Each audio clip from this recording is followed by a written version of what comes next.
আসসালামু আলাইকুম সবাইকে। অটিজম সচেতনতা পেজ থেকে আসমা বলছি। সো বেশ কিছুদিন ধরে আমি রাইটিং নিয়ে কথা বলছি। রাইটিং নিয়ে সবচেয়ে ইম্পর্ট্যান্ট কথা যেটা হলো সেটা হলো যে আপনার বাচ্চা, আপনি যদি চান আপনার বাচ্চা কলম ধরুক, প্রথম কথা হলো আপনার বাচ্চার আঙ্গুল বা মাসলগুলো ঠিক আছে কিনা সেটা দেখতে হবে, which is their fine motor skill. তাদের যদি এই মাসলগুলো প্রপারলি কাজ না করে তাহলে কিন্তু তারা ভালো করে কলম ধরতে পারবে না। এই জিনিসটা আমার ছেলের বয়স 15। আমার ছেলে যখন ছোট ছিল আমি ব্যাপারটা জানতাম না। আমি ভাবতাম সে পেন্সিল ধরতে পারে না কেন, লিখতে পারে না। বাট চিন্তা করেন, এটা আজ থেকে 13-14 বছর আগে, তখন এত ইন্টারনেট এত অ্যাভেলেবেল ছিল না। সো আমি জিনিসটা সলভ করতে পারিনি। সো আঙ্গুলগুলো যদি আপনি অনেক বেশি স্ট্রং করতে চান, আপনি পাটি দিয়ে কাজ করতে পারেন। এখানে একটা পাটি আছে। সো আমি জানি না বাংলাদেশে অবশ্যই অ্যাভেলেবল, দিস থিংস আর নাও।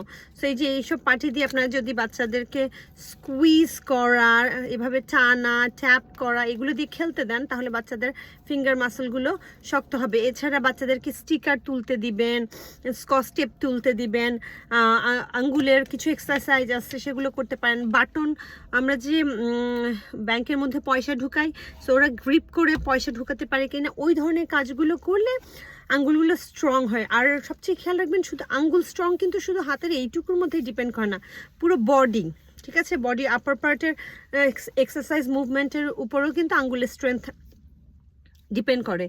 যখন বুঝবেন যে আপনার বাচ্চার আঙ্গুলের স্ট্রেংথ আছে, কলম ধরতে পারছে, তখন অ্যাট দ্য বিগিনিং আপনারা এই ধরনের গ্রিপগুলো ইউজ করতে পারেন, ঠিক আছে? এই ধরনের গ্রিপগুলোতে বাচ্চার দুটো ফিঙ্গার ইজিলি ঢুকে যায়, ইভেন একটা ফিঙ্গার নিচে থাকে। সো খুব সহজে বাচ্চারা পেন্সিল ধরতে থাকে। বিগিনিংয়ে খেয়াল রাখবেন পেন্সিল খুব বড় রাখবেন না, ঠিক আছে? দরকার হলে পেন্সিলটা কেটে ফেলবেন।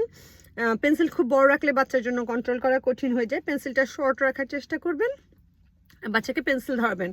নেক্সট হলো সিটিং পশ্চার। সিটিং পশ্চারের জন্য বাচ্চা এমনভাবে বসতে হবে যাতে পাটা ফ্লোরে থাকে, দুটো হাত কুনোয় থেকে আগ পর্যন্ত যাতে টেবিলের উপর বসানো থাকে।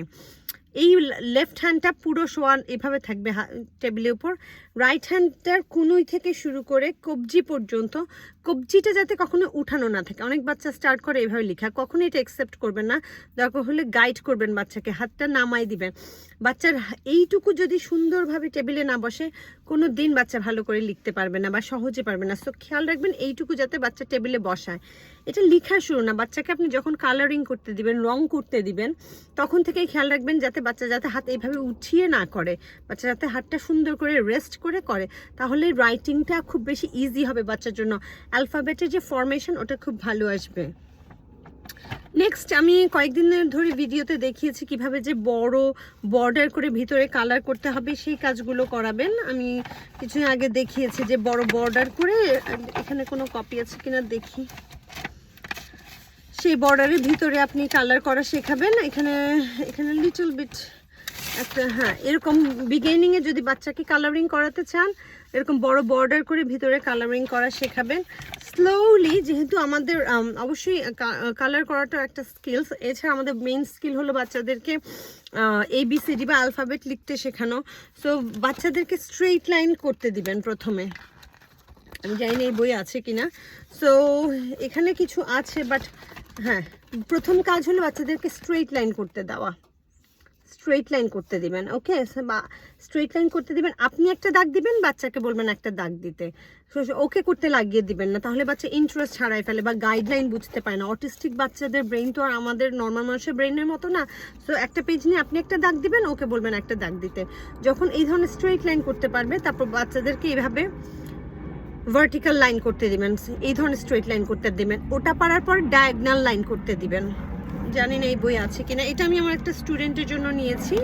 সো ডায়াগনাল লাইন করতে দিবেন, তারপরে আপনি বাচ্চাকে হাফ সার্কেল করতে দিবেন, তারপর ফুল সার্কেল করতে দিবেন। এই 5টা দাগ যদি বাচ্চা ইন্ডিপেন্ডেন্টলি করতে পারে, সেই বাচ্চা সবগুলো অ্যালফাবেট লিখতে পারবে। কারণ প্রত্যেকটা অ্যালফাবেটের ফরমেশন হলো straight, diagonal, horizontal, half circle, full circle. So এই 5টা শেপ যদি বাচ্চা ইন্ডিপেন্ডেন্টলি করতে পারে অ্যাট দ্য বিগিনিং, বাচ্চা ইজিলি হ্যান্ড রাইটিং যে কোনো অ্যালফাবেট লিখতে পারবে।